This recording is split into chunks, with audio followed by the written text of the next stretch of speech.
Greetings from the apocalypse. Today I thought we'd talk a little bit about tubing. I've gotten a lot of questions about tubing and I like to make my own tubing. I find it kind of fun and I can make it fit, exactly the way I want to, out of the materials I want to, etc., etc. That all being said, of course, if there's tubing available, the way that you want it to be, there's no shame in buying it, but I'll show you how to make it and how to measure for it. This is what a finished blank is going to look like for making tubing. You've got two nice parallel sides. The draw dog is along the top, and the draw dog is just the traditional name for the part that ends up getting squished together, held in the tongs, so that you can pull this through a draw plate. And in the middle there is a cute little ruby that I'm going to use as the basis for our measurements. So there's a formula for figuring out your tubing blank, and I can hear the groans from here. Formula. Now remember, a formula is just a process, right? It just describes the process, basically this time, of us figuring out how big to make our tubing blank so that we end up with a certain size at the end. So the formula is the circumference of the stone, which is the distance all the way around the stone, plus the thickness of the metal. And then you're going to add a little additional width. I was taught to add 1 millimeter, but now I add 2 because I find having a little extra to pull through the tube, you end up with more tubing with the same amount of work, and you have some left over to do other things with. And there's a lot of reasons why I like to do a little bit extra, which I'll be discussing with you as we go through making tubing. So circumference, the distance around the stone, plus the thickness of the metal, plus 2 millimeters.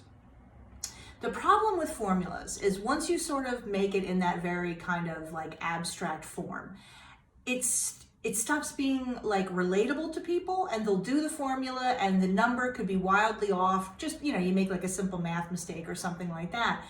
And because the numbers have no meaning, they're just like, the answer is 3. I'm like, well, it can't be 3, something like that.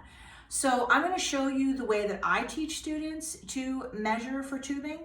It's much more tactile because it's hands-on, and I find that when you combine the math with the tactile, it's much easier to understand it, internalize it, and I actually always found that to be a flaw, and a reason why I think a lot of people don't like math is it seems so removed from everything, you know what I mean, that it just becomes meaningless. So if you're one of those people that loves math and loves using formulas, then I gave you the formula, make your blank. But for the rest of us, let me show you what I do.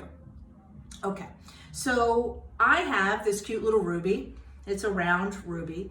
Remember that making tubing really depends a lot on having the big round draw plates, which I will show you in subsequent videos, the kind of draw plate to use. So usually if you're gonna make tubing, it's gonna be for round rather than any kind of fancy shape. I do have a few oval draw plates at the studio. I don't have them at home that I use like every once in a while. And again, I have to have all the tools because I'm a big dork. So I don't really recommend that you go out and buy oval draw plates. Start with round and see where you go from there. So I've got this small stone right here, and even though I could take my brass millimeter gauge or whatever and measure it, I find that it's much more accurate to fit a wire around it and use that as my measurement, and I'll show you why. So I usually make my tubing out of 30 gauge, which is quite thin.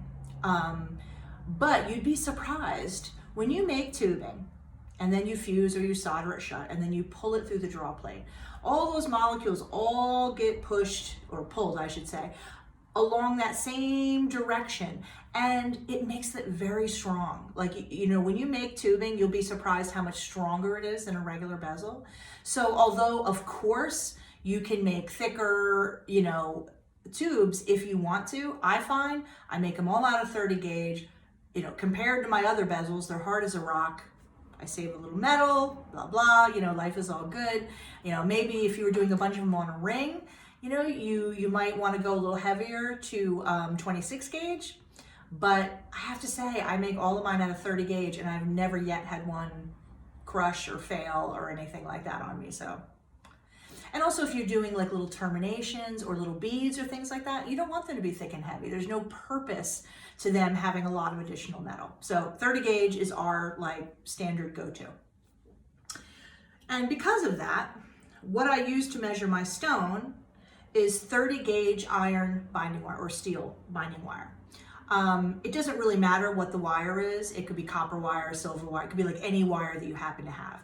But basically, if you wrap this around the stone in the same thickness that your sheet will eventually be, because I'm gonna make my sheet 30 gauge, I'm using 30 gauge wire, that will take care of that whole plus the metal thickness part of the equation. So I'll get the circumference by wrapping it around the stone, and I'm also going to get the thickness by using a wire the same thickness as the metal would be. So it basically combines two steps into one, just to cut through all the shit. So normally what I do is I just really pretend like I'm making a bezel. I use a little mandrel and I'm going to wrap this wire around. And I don't start just with the little end. I use like a long, a long piece like that to make like a little. I'm gonna take this circle and try it on my stone and see if it's right. Now I just guesstimated with my eyeballs, and then I can slide this up or down. Now, because I've made 100 billion of these, this is actually the right size. It'll probably never happen for me again, so I'm glad you could witness my moment of glory. But if I put this down now over the stone, it fits around it exactly. There's no extra space, it just fits right around the edge. So if I take this now and cut it,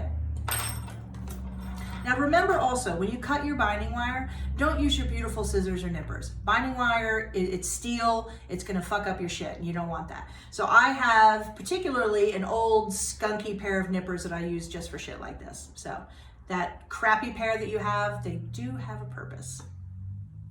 So I'm gonna cut this open.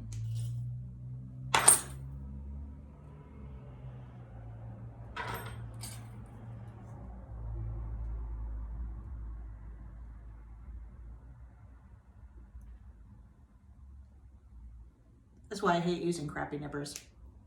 There we go, they cut through. So there's the close-up, because you sure couldn't see that little stinker at regular view.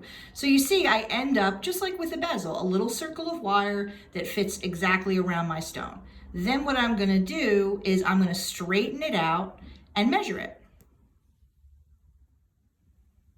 So there's my cute little wire. I straightened it out and I rolled it underneath a big dowel so that, to get all the little kinks out of it. So now you can see it's nice and straight. I'm gonna put it on top of my little ruler and I'm gonna measure it. So here's my little wire, and you can see that it measures to 14 millimeters on my ruler. So I'm gonna add 2 millimeters to that. 14 plus 2 equals 16. So 16 is gonna be the width of the blank that we make. So 16 millimeters is going to be the width of our blank. And tomorrow I'll show you how to actually lay that out on some sheet and cut it out. Then we'll start to curve it around, then we'll fuse it, etc., etc. Till next time.